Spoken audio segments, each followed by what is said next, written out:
Well, hello. Glad to see you could come back. Hey, come on in. I want to share something with you. I was putting together some notes for some of my students regarding the Eye of Horus. You know, it really amazes me just how much misinformation is out there regarding some of these more sacred symbols which are used to reflect states of consciousness and states of being. The Eye of Horus, in particular, is an extraordinarily useful and vital symbol to help us understand a great many things about our experience here on this planet, in mortality, and about our relationship with the universe at large. The Eye of Horus is reflected in the presentation of the left eye only, not the right eye. Now, if you do a Google search on Eye of Horus, I guarantee you're going to see a gazillion right eyes. But the right eye is not the Eye of Horus. This is the Wadjet eye, or the Eye of Re. And we can talk about that one some other time. Right now, though, we're going to talk about the Eye of Horus. This particular eye is expressive of an injury which Horus, the protector and mediator, received at the hands of his uncle, Set, the god of chaos and destruction. And well, those at least are part of his duties. Horus, the falcon-headed god, was seeking to avenge the death and murder of his father Osiris at the hands of Osiris's brother Set. And in that exchange, Set gouges out or otherwise damages Horus's left eye to where he permanently loses it. This eye is then replaced.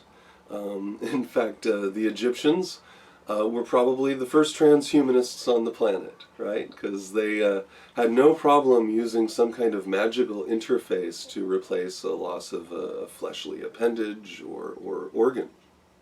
And so in this case, Thoth was petitioned to restore the Eye of Horus, and through a magical process involving a lot of really cool stuff, which we're not going to go into right now, but some of it involved borrowed moonlight. Thoth was able to recreate for Horus an eye which was less than perfect but still functioned. So that's the general background of the eye.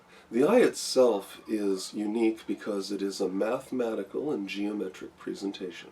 Here, I'll tell you what, we'll use my whiteboard and behind me here, and I'll fill you in on the rest of the stuff. Come on. So, here we have the Eye of Horus. And you'll notice that there are some fractional amounts placed inside or alongside each of the various components. This immediately gives us a clue as to some of the nature and implication of the Eye of Horus as a sacred implement or an effective cognitive thought form that has lasted for millennia, literally. The eye itself is divided into 6 parts. The first part of the scria is weighted at 1/2. The pupil and iris, 1/4. The left part of the scria, 1/8. The eyebrow, 1/16. This little curly Q decoration here, 1/32, and this, what appears to be a hieroglyph for a feather, is 1/64. Together, these equal 63 64ths. 63 64ths.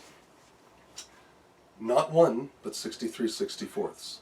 This is extraordinarily significant because it also tells us something relating to the nature of the eye and to ourselves. For a symbol to become effective, you have to always consider it subjectively as well as objectively, okay? So this is your eye, not just the god Horus's eye, but your eye. It represents your consciousness as restored through a process of mediation, okay?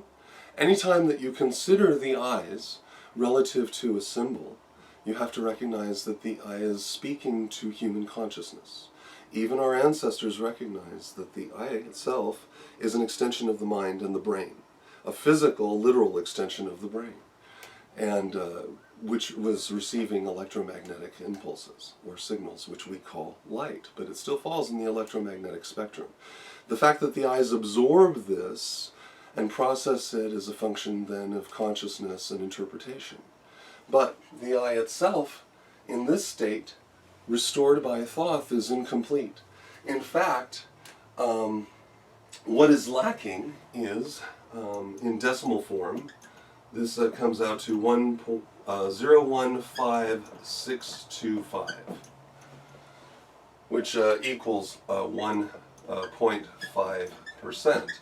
So it's off by that much, and yet authorities would have you believe, I kid you not, go out and Google it, you'll be amazed. Authorities will have you believe that our ancient ancestors who built the temple were geometric wizards and were able to establish all sorts of amazing feats architecturally. We're willing to accept a 1.5 derivation in their calculation and say that this equals 1. That's what they're going to tell you. That somehow or another that equals 1. It doesn't. What it does equal is something extraordinary. So, but let's take a look now at what 63/64 means in practical terms. For that, what we'll need to do is create a box.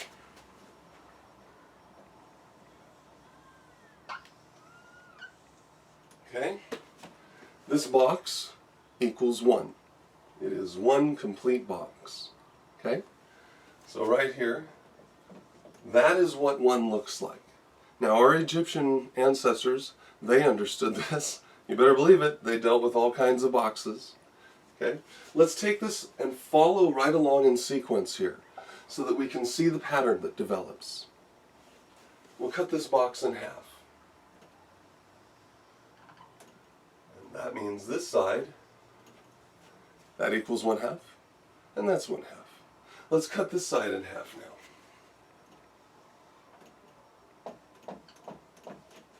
One quarter, and 1/4, and 1/2. Still 1, right? Let's cut this one in half.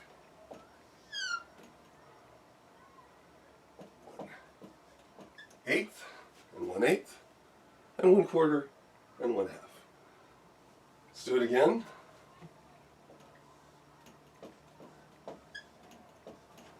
1/16, once more.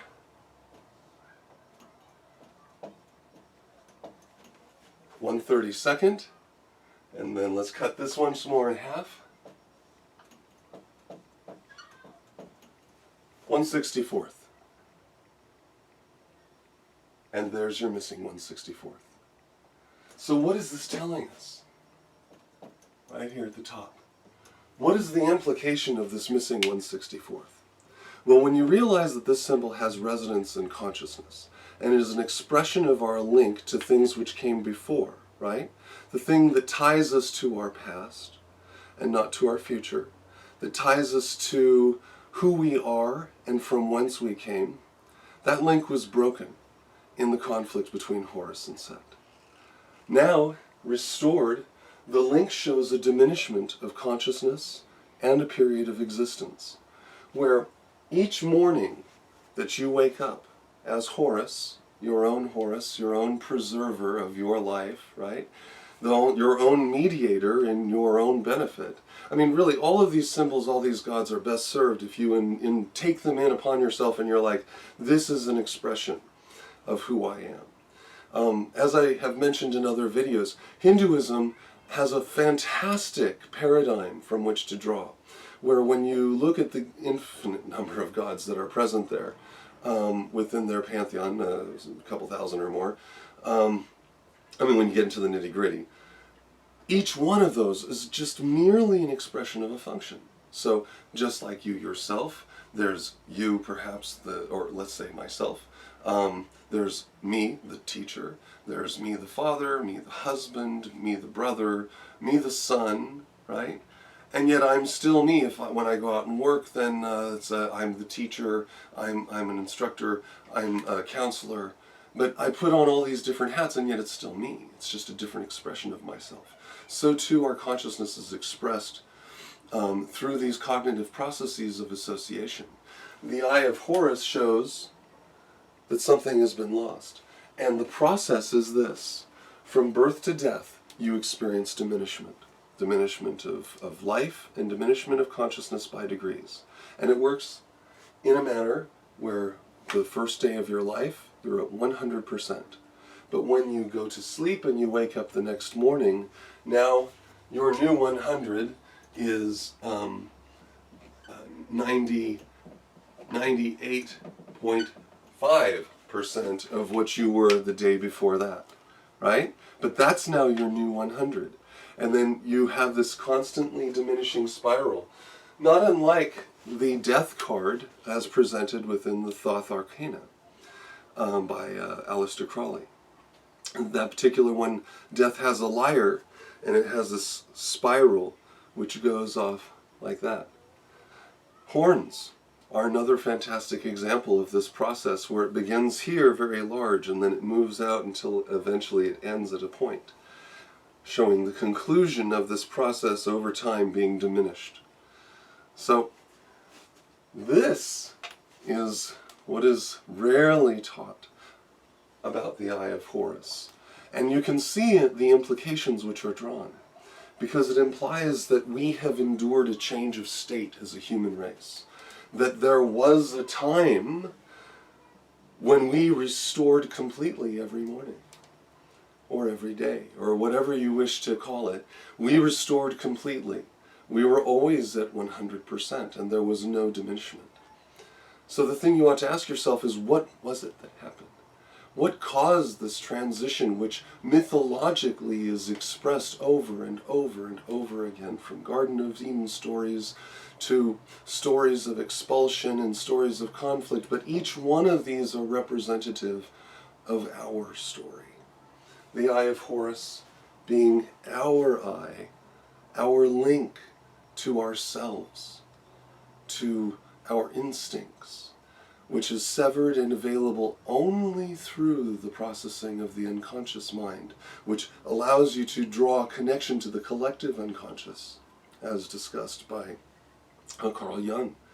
And that through the application and contemplation of these kind of symbols, you gain access to that collective unconscious mind, and then this kind of insight will begin to distill on you, this clarity of the reason whys, the clarity of the association to certain planets, certain structures, certain states of mind and states of being. All right, that's all I got for you right now. I'll talk to you later. And please, don't forget to hit the subscribe button if you haven't already, and if you have any questions or comments, please leave them in the comments section, and we'll see what I can do to take a few minutes and explain something just special for you. You have a great day. Bye-bye.